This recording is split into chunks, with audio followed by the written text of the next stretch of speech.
Hey, what's up guys? Welcome to this player review with me, boy FIFA 1 HD, where we will be taking a look at the 86 rated second informed Kramaric card. Now before we do, as always, if you could hammer the hell out that like button and also hit the subscribe if you are new to the channel, then that would really help me out. And if I can help you guys out in any way, maybe you have questions about Kramaric, how he played, the team I used him in, or just FIFA 18 in general, then ask all of those in the comments below, as I'll be happy to answer every single one of you. So we've had a look at the team we've played him in, we've seen his weak foot and his skill moves. Now we'll have a look at his attribute details, and as you can see, it's a bit of a mixed bag. There's some things that are absolutely outstanding. Obviously his shooting and his dribbling really stand out. His passing is also pretty damn good, and he's got decent strength and stamina. However, the pace is a bit of an issue. His acceleration isn't too bad, and over the first sort of 10 to 15 yards, he's actually relatively quick, as you can see with that 84 acceleration. However, that sprint speed really does let him down, meaning that if you do like a pacey striker, you probably won't enjoy Kramaric. His shooting, however, will mean that you absolutely will, because when he gets a good presentable chance, he finishes time and time again. Because of that entire column that he possesses, his attack positioning is so good at 91, 89 finishing, 89 shot power and 84 long shots mean that he can score from absolutely anywhere. He's got incredible volleys, great penalties too. His passing is also decent, you know, as you can see there. Vision not the best, but his short passing at 91 is outstanding. Crossing also pretty damn good. Free kick accuracy not too bad either, although long passing does let him down somewhat. Dribbling, again, another fantastic area, pretty much throughout. His agility is really strong, as well as his balance, but where he really stands out in this area is definitely the ball control, dribbling and composure for me. He's also got incredible heading accuracy and pretty damn good stamina and aggression. So now we've seen his attribute details, let's get into the main block of the review. So my overall feelings on the 86 rated second informed Kramaric were that he was incredibly enjoyable, maybe just not in the position he starts off in.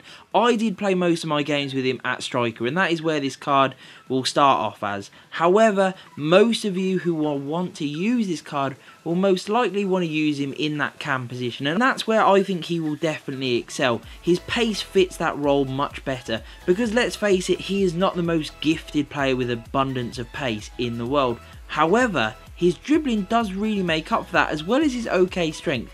He honestly felt a lot stronger than 75 would suggest. Maybe that was because he had such good balance as well. But overall, he was very strong and held the ball up well. His dribbling also meant that he could get out of tight situations, and he was a very good hold-up sort of striker. If you are playing him on his own and maybe have faster wingers either side of him, he can do that hold-up play quite well. However, I think at cam, that is where you will get more out of him, because it will give him a little bit more space. His pace will feel more at home in that situation, and then you can utilise his other attacking skills, which are absolutely fantastic. When it comes to finishing, this guy is right up there with the best I've used. He scored some absolute belters for me, and he almost felt like a Podolski of old, the way that when he shot, it almost took the back of the net off. There was that much power and venom in everything he hit, and it just made for some absolutely fantastic goals right into the top corner, from distance, from close range. It didn't matter. You almost couldn't see the ball at times. They went that quickly into the back of the net. He was very prolific, really good in front of goal, both with his weak foot and with his stronger foot, from distance, close range, one-on-one finishing. His movement was also exceptional. So that area he ticks, and he will do well there at striker or at cam, because he will make great late runs, I have no doubt.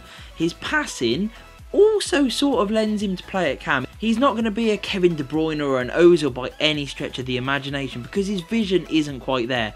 However, it's okay, it's not too shabby, and his short passing at 91 really makes up for that, especially with his dribbling. Means that he can hold on to the ball a little bit and wait for that pass to open up if he does need to, because his dribbling is fantastic. It was definitely one of the best areas on the card, and it makes up for the lack of pace that he does have, especially if you want to use him at striker. The way that he could just manoeuvre the ball between his feet, he could glide in and out of players and just free up that yard of space for either a killer pass or an absolutely deadly shot. He had it with abundance. His dribbling was absolutely incredible for me. Very reliable. Always when he had the ball, you felt like he was going to keep it and he was going to use it very, very wisely, and that is what he did. He's also pretty good in the air. His heading accuracy is decent, so if you swing any crosses into him, he will get on the end of them, and he can also win a few flick-ons too. Like I mentioned earlier, his strength seemed much better, and maybe that was because of his balance, maybe it was his aggression too, but overall, with and without the ball, he was very, very strong, and I felt that was a real pro on the card. So overall, I have had to give this card an 8.7 out of 10 because he fits the bill in terms of that cam position, and he's got some incredible areas. For me, his shooting was right up there and his dribbling was also so good, which made him very enjoyable, which is why I've given him such a high rating. I also think that his price will fall dramatically. I think you'll be able to pick this card up for around 50 to 60k, which when you consider the stats and the overall rating that you're getting, as well as a very, very good league that he finds himself in, I think you will have a really enjoyable card that will score you an absolute ton of goals, as well as creating a fair few too. So I hope you enjoyed the review, guys. If you did, please hit that like button, hit the subscribe, and peace.